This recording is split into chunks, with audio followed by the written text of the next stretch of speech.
Hi everyone and welcome to my place. This is the second in my new series of how to create something beautiful for your home with not having to actually buy very much at all.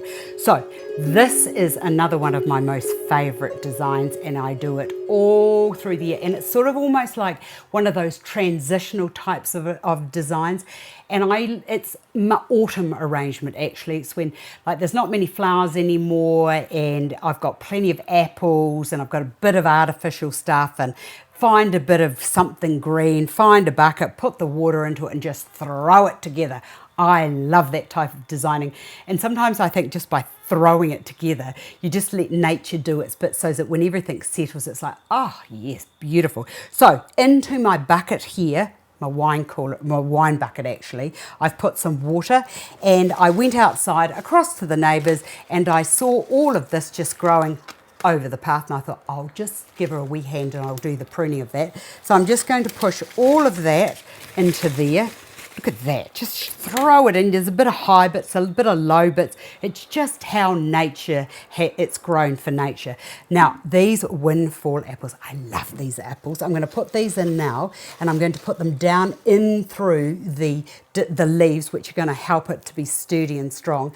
I've also cut most of the leaves off, especially to see how these, I cut these about a day or so ago to just see what the leaves would be like and to let you see what they look like. They're just starting to frizzle up now, so you're best to just, if in doubt, leave it out or cut it out so that you've just got this. Oops, there's a little bit of a spider in there, so I'll just take the spider off. I don't think we need that.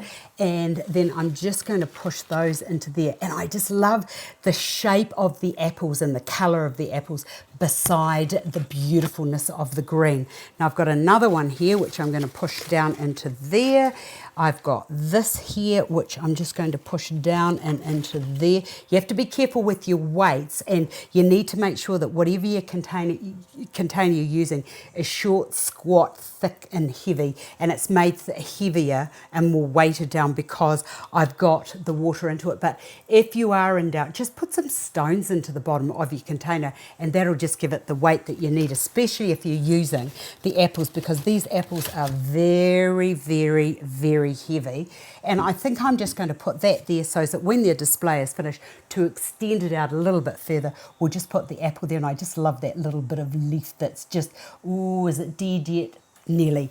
Okay, to that I've got some artificial, I think that these are supposed to be gum nuts. Now, these have been hanging around for ages, and I say, look, who cares whether it's fresh or artificial, as long as it fits the bill and it looks good in your design.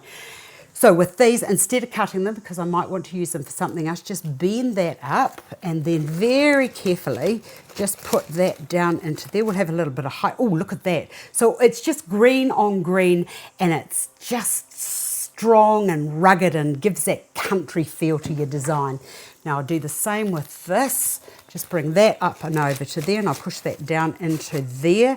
Now I've also got these lovely Banksias, also artificial. So I'm just going to bend those and put those into there. If you had lemons, you could use those. If you've got Banksias growing in your garden, or you see those on the side of the road or the hedgeway, by all means, just pick them. And when I was doing my training, I fell in love with Constance Bry, who is actually who I would say was the grandmother of all florists throughout the world. She was the one that decided that there should be no distinction between a weed and a flower, and things that were found on the side of the road were as equally as important as the flowers that were grown in glasshouses. And I am taking that to a whole new level, and I want to share those thoughts of those old girls that were our beautiful grandmother florists and start bringing those thoughts into life as a designer now. So look how cool that looks. There's no flowers, it doesn't need flowers, and it will look beautiful on a table, a sideboard. If you're having a lovely rustic dinner outside, this would be fantastic. And the best thing about this type of designing, because you've used the artificial, they'll last for ages anyway. The apples will last until they fall off. When they start to fall off, you'll know that it's too much.